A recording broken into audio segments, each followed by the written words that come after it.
Handa na ang ilang Kapuso stars para sa kanilang final look sa GMA Gala 2024 sa Sabado. Samantala si Kapuso Primetime King Dingdong Dantes ang magiging host ng The Voice Kids. Narito ang report ni Hazel Alviar.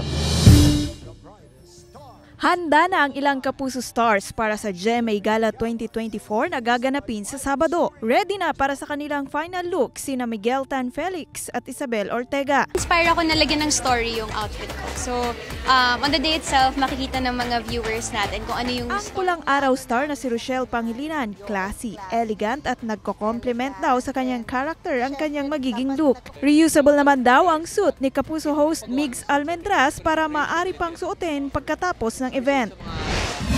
Mula sa success ng The Voice Generations, muling magiging host si Kapuso Primetime King Dingdong Dantes ng pinakabagong The Voice Kids sa GMA. Nais daw ni Dong na maging memorable experience ang nasabing show sa mga contestants. Magsisilbi bilang coaches naman sina Billy Crawford, Julian San Jose at Stel. Abangan ang The Voice Kids malapit na sa GMA.